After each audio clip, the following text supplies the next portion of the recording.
everyone, welcome back. This side Chavi, your pol science teacher. Today in this video we will do bookwork questions from question number 1 to question number 5 of chapter 3 election and representation. As these questions helps you to understand the text, you can make various predictions and also you can check your progress. Side by side we will do the revision of the chapter.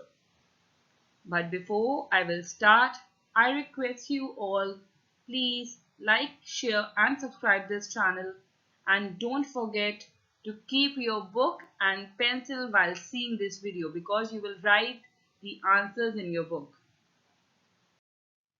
So we will start from page number 75 of your NCERT book. Question number 1. Which of the following resembles most a direct democracy? Out of these 5 options, we will see that which one is the correct and related with the direct democracy. As you know that direct democracy is a form of democracy in which people decide on policy initiatives directly.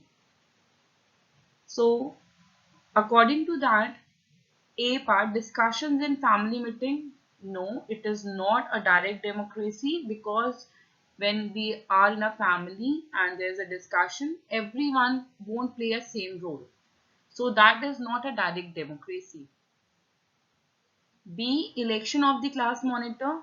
Yes, it is an example because in election all the students participate and choose the monitor. So yes, it is an example of direct democracy. C, choice of a candidate by a political party. Candidate choose by the system of voting or by political party is not a direct democracy because there is no policy initiatives directly by the people. So it's not an example. D, decision taken by the Gram Sabha. Yes, it is resembles most a direct democracy because as we know that Gram Sabha is the lowest layer of our democracy, and over here everyone get a chance to express his or her opinion, and when we get the chance to express our opinion and our opinion matters, yes, then it becomes an example of direct democracy. Lastly, opinion polls conducted by the media. The opinion polls can show the perspective of the people but can't decide any policy. So it won't be an example of direct democracy. Question number 2. Which of the following tasks are not performed by the Election Commission? Out of these 5, let's see which is not done by the Election Commission, which work. The first one, preparing the electoral rolls. It is done by the Election Commission. Nominating the candidate is not done by the Election Commission as it is done by the party itself. The third one, setting up polling booths, is done by the Election Commission. Implementing the Model Code of Conduct is also done by the Election Commission. And lastly, supervising the panchayat election is also not done by the Election Commission as it is done by the district election officer because he is the one who supervises the election work of a district. So these are the two options which are not performed by the Election Commission. Question number 3. Which of the following is common to the method of election of the members of Rajya Sabha and Lok Sabha? First, every citizen above the age of 18 is an eligible voter. True. Yes, it is a right option. Voter can give preference order for different candidates. No, it's not.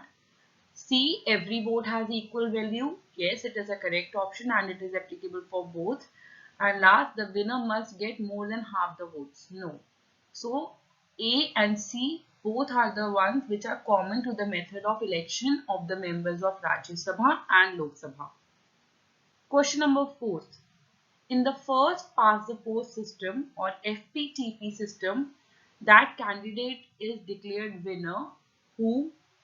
So you must have remembered that what was FPTP system? But the FPTP system was where a candidate wins more votes than all other candidates. So A part secures the largest number of postal ballots. Second, belongs to the party that has highest number of votes in the country. C, has more votes than any other candidate in the constituency. Yes, it is the right option. And lastly, attains first position by securing more than 50% of votes. No. And those who don't understand this FPTP system, please watch the video carefully which I made for FPTP and PR system. Now question number 5, page number 76. What is the difference between the system of reservation of constituencies and the system of separate electorates? Why did the constitution makers reject the latter? As we have learned that reservation of constituencies are those constituencies in which seats are reserved for scheduled caste and scheduled tribe on the basis of their population. And in a system of reservation of constituencies, the candidates are from that social section from which the seat is reserved, and all voters, irrespective of their social group, vote for any of them. So this is known as reservation of constituency. While on the other hand, system of separate electorates is that in which the candidate of a particular community can only be elected by the voters of his or her community. Beta, they are that type of elections in which minorities select their own representatives separately. For example, like there is separate electorate for Muslims, means that Muslim will choose their separate leader by separate election only for Muslims. So this is another system. And the second one, the system of separate electorate, was rejected by the constitution makers because it went against the purpose of unity, secularism, and a state that is free from discrimination. I hope you have understood. That's all for today from question number 1 to question number 5 of your NCERT book. Please read this chapter. Next questions we will do in the next video. Till then, stay safe and healthy. Have a nice day, everyone.